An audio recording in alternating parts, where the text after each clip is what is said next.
ಸಮಾಜದ ಕೂಡ ಎಷ್ಟು ಪ್ರಬಲ್ಯತೆ ಐತಿ ಅಂತಕ್ಕಂಥ ವಿಚಾರ ತಮಗೆ ಗೊತ್ತಿದೆ.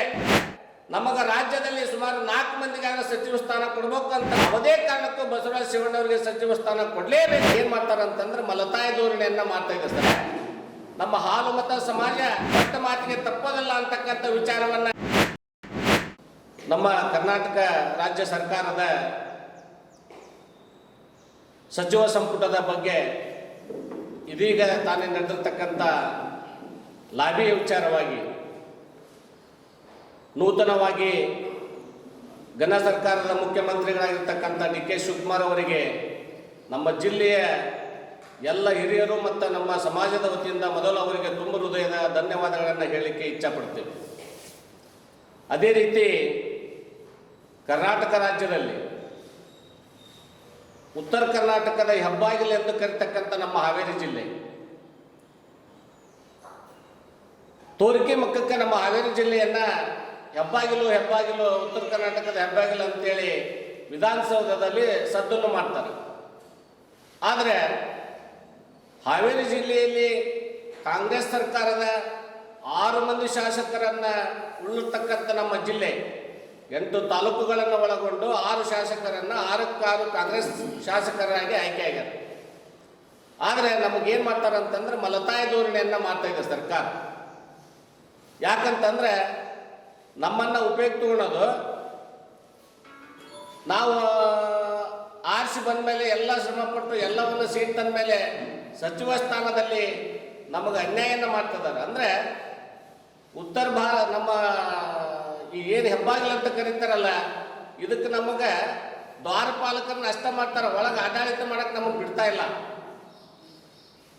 ಈ ಒಂದು ನಮ್ಮ ಹಾವೇರಿ ಜಿಲ್ಲೆಯಲ್ಲಿ ಪ್ರಭಾವಿ ಶಾಸಕರಾಗಿರ್ತಕ್ಕಂಥ ಸನ್ಮಾನ್ಯ ಬಸವರಾಜ ಶಿವಣ್ಣವರು ನಮ್ಮ ಸಮಾಜದ ಈ ಉತ್ತರ ಕರ್ನಾಟಕದ ಎಲ್ಲರಲ್ಲೂ ಮನೆ ಮಾತಾಗಿರ್ತಕ್ಕಂಥ ಹಿರಿಯರಲ್ಲಿ ಒಬ್ಬರಾಗಿರ್ತಕ್ಕಂಥ ಶ್ರೀಮಾನ್ಯ ಬಸವರಾಜ ಶಿವಣ್ಣವರು ಇವರು 1985-87ರಿಂದ ರಾಜಕಾರಣದಲ್ಲಿದ್ದಾರೆ. 87ರಲ್ಲಿ ಅಗಡಿ ಜಿಲ್ಲಾ ಪಂಚಾಯತಿ ಕ್ಷೇತ್ರದಿಂದ ಆರಿಸಿ ಆಯ್ಕೆಯಾಗಿರ್ತಕ್ಕಂಥ ಬಸವರಾಜ ಶಿವಣ್ಣವರು 1989ರಲ್ಲಿ ಪ್ರಾರಂಭವಾಗಿ 95ರಲ್ಲಿ ಒಂದ್ಸರಿ ಸಚಿವರಾಗಿ ಕೂಡ ಕೆಲಸ ಮಾಡಿರ್ತಕ್ಕಂಥ ವ್ಯಕ್ತಿಗಳು. ಅದೇ ರೀತಿ 2 ಬಾರಿ ಹಾವೇರಿ ತಾಲೂಕಿನಿಂದ, 2 ಬಾರಿ ಬ್ಯಾಡಗಿ ತಾಲೂಕಿನಿಂದ 4 ಬಾರಿ ಶಾಸಕರಾಗಿರ್ತಕ್ಕಂಥ ಬಸವರಾಜ ಶಿವಣ್ಣವರು ಕರ್ನಾಟಕ ಅರಣ್ಯ ನಿಗಮದ ಅಧ್ಯಕ್ಷರು ಕೂಡ ಆಗಿ ಅವರು ಈಗ ಕರ್ತವ್ಯ ನಿರ್ವಹಿಸುತ್ತಿದ್ದಾರೆ. ಅನುಭವಗಳು ಸುಮಾರು 40 ವರ್ಷಗಳ ಕಾಲ ರಾಜಕಾರಣದಲ್ಲಿ ಅನುಭವ ತೆಗೆದುಕೊಂಡು ಬರೀ ಅವ್ರು ನಿಂತಿರ್ತಕ್ಕಂಥ ಕ್ಷೇತ್ರದಲ್ಲಿ ಅಷ್ಟೇ ಅವ್ರ ಪ್ರಭಾವ ಇರೋದಲ್ಲ, ಎಲ್ಲ ತಾಲೂಕುಗಳಿಗೂ ಕೂಡ ಅವರು ಪ್ರಚಾರ ಮಾಡಿ ಪಕ್ಷವನ್ನು ಸಂಘಟನೆ ಮಾಡಲಿಕ್ಕೆ ಬಹಳ ಕಷ್ಟಪಟ್ಟು ಅವರು ಪ್ರಯತ್ನ ಮಾಡಿ ತರ್ತಾರೆ. 2013ರಲ್ಲಿ ಕೂಡ ಕಾಂಗ್ರೆಸ್ ಮೆಜಾರಿಟಿ ಇದ್ದಾಗ ಶ್ರೀಮಾನ್ಯ ಸಿದ್ದರಾಮಯ್ಯ ಸಾಹೇಬರು ಮಿನಿಸ್ಟರ್ ಆದರು, ಮುಖ್ಯಮಂತ್ರಿಗಳಾದರು. ಆ ಸಂದರ್ಭದಲ್ಲಿ ಬಸವರಾಜ ಶಿವಣ್ಣವರಿಗೆ ಅವಕಾಶ ಇತ್ತು.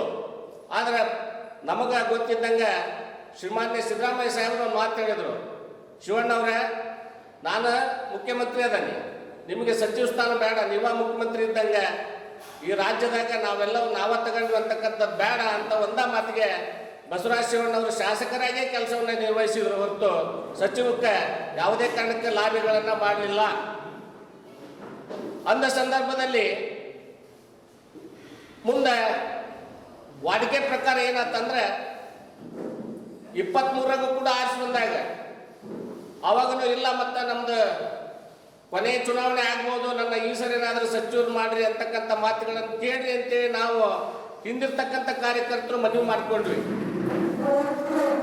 ಅಂದಿಗೂ ಕೂಡ ಬಸವರಾಜ ಶಿವಣ್ಣ ಸಾಹೇಬ್ರು ಒಂದು ಮಾತು ಹೇಳಿದ್ರು, ಬೇಡ, ಮತ್ತು ಈ ಕರ್ನಾಟಕದೊಳಗೆ ಮುಖ್ಯಮಂತ್ರಿ ಸ್ಥಾನವನ್ನು ಮತ್ತೆ ಸಿದ್ದರಾಮಯ್ಯರಿಗೆ ಕೊಟ್ಟಾರ, ನಾವು ಸಚಿವ ಸಂಪುಟಕ್ಕೆ ಸೇರ್ಕೊಳ್ಳೋದು ಬೇಡ, ಅವ್ರಿಗೆ ಯಾರು ಅನುಕೂಲ ಕಟ್ ಮಾಡಲಿ ಅಂತಕ್ಕಂಥ ಮಾತನ್ನು ಹೇಳಿ ಕಾರ್ಯಕರ್ತರ ಆಕ್ರೋಶವನ್ನು ಸಮಾಧಾನಪಡಿಸಿ ನೀವ್ಯಾರು ಯಾವುದೇ ರೀತಿಯಿಂದ ಆತಂಕಕ್ಕೆ ಒಳಗಾಗಬಾರ್ದು ಅಂತಕ್ಕಂಥ ಮನವಿಯನ್ನು ಮಾಡಿಬಿಟ್ರು.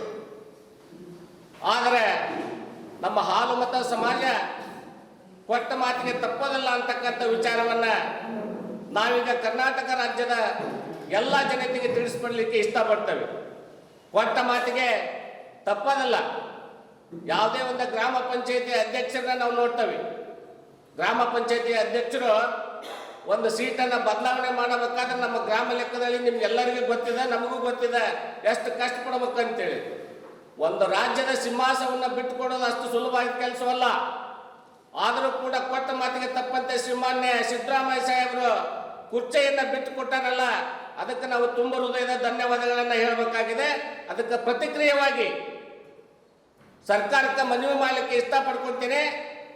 ನೀವು ಸಿದ್ದರಾಮಯ್ಯ ಸಾಹೇಬರು ನಮಗೆ 10 ಮಂದಿಗೆ ಸಮನಾಗಿರ್ತಕ್ಕಂಥದ್ದಿದ್ರು.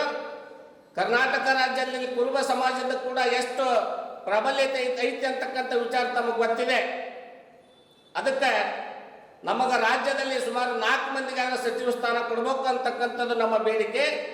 ಅದರಲ್ಲೂ ಕೂಡ ವಿಶೇಷವಾಗಿ ನಮ್ಮ ಹಾವೇರಿ ಜಿಲ್ಲೆಗೆ ಯಾವುದೇ ಕಾರಣಕ್ಕೂ ಬಸವರಾಜ ಶಿವಣ್ಣವರಿಗೆ ಸಚಿವ ಸ್ಥಾನ ಕೊಡಲೇಬೇಕು ಅಂತಕ್ಕಂಥದ್ದನ್ನು ಹಕ್ಕು ಒತ್ತಾಯವನ್ನು ನಾವು ಕೇಳಲಿಕ್ಕೆ ಬಯಸ್ತೇವೆ. ಕೆಲವೊಬ್ಬರು ಹೇಳ್ತಾರೆ ನಾನು ಕೂಡ ಸರಿಸಮಾನವಾಗಿದ್ದೇನೆ ಅಂತಕ್ಕಂಥ ಮಾತುಗಳನ್ನು ಹೇಳ್ತಾರೆ. ಆದರೆ ಏನಾಗೈತೆ ಅಂತಂದ್ರೆ ನಾನು LLB ಮಾಡೇನಿ, ನನ್ನ ಜೊತೆಗಿರ್ತಕ್ಕಂಥ ಸೀನಿಯರ್ ಕೂಡ LLB ಮಾಡ್ಯಾರ. ಆದರೆ ಓದಿರೋದು LLB ಇರಬಹುದು, ಆದರೆ ಅನುಭವಗಳ ಬೇರೆ, ಕ್ವಾಲಿಫಿಕೇಶನ್ ರಿಸಲ್ಟ ಬೇರೆ. ನಮಗೆ ಬರ್ತಕ್ಕಂಥ ಸರ್ಟಿಫಿಕೇಟ್ ಮುಖ್ಯ ಅಲ್ಲ, ಅದರಲ್ಲಿ ಇರ್ತಕ್ಕಂಥ ಏನು ಅನುಭವ ಇದೆಯಲ್ಲ, ಆ ಅನುಭವದ ಆಧಾರದ ಮೇಲೆ ನಮ್ಮ ಜಿಲ್ಲೆ ಕಡೆಗೆ ಲಕ್ಷ್ಯ ಕೊಟ್ಟು ನಮ್ಮ ಶ್ರೀಯುತ ಯಜಮಾನರಾಗಿರ್ತಕ್ಕಂಥ ಹಿರಿಯರಾಗಿರ್ತಕ್ಕಂಥ ಬಸವರಾಜ ನೀಲಪ್ಪ ಶಿವಣ್ಣ ಸಾಹೇಬರಿಗೆ ಸಚಿವ ಸ್ಥಾನವನ್ನು ಕೊಡದೇ ಹೋದಲ್ಲಿ ಮುಂದಿನ ದಿನಮಾನಗಳಲ್ಲಿ ಉಗ್ರ ಹೋರಾಟವನ್ನು ಮಾಡಲಿಕ್ಕೂ ಕೂಡ ನಾವು ಜಿಲ್ಲೆಯಲ್ಲಿ ಹಿಂದೊರೆಯದಿಲ್ಲ ಅಂತಕ್ಕಂಥ ಮಾತುಗಳನ್ನು ತಮ್ಮಲ್ಲಿ ತಿಳಿಪಡಿಸಿ, ಯಾವುದೇ ಕಾರಣಕ್ಕೂ ಬಸವರಾಜ ನೀಲಪ್ಪ ಶಿವಣ್ಣವ್ರ ಸಾಹೇಬರಿಗೆ ಸಚಿವ ಸ್ಥಾನ ಕೊಡಲೇಬೇಕಂತದ್ದು ನಮ್ಮ ಒತ್ತಡ ಇದೆ ಅಂತಕ್ಕಂಥ ಮಾತುಗಳನ್ನು ಹೇಳಿ ತಮ್ಮೆಲ್ಲರಿಗೂ ವಂದನೆಗಳನ್ನು ಹೇಳಿ ನನ್ನ ಮಾತಿಗೆ ವಿರಾಮ ಕೊಡುತ್ತೇನೆ.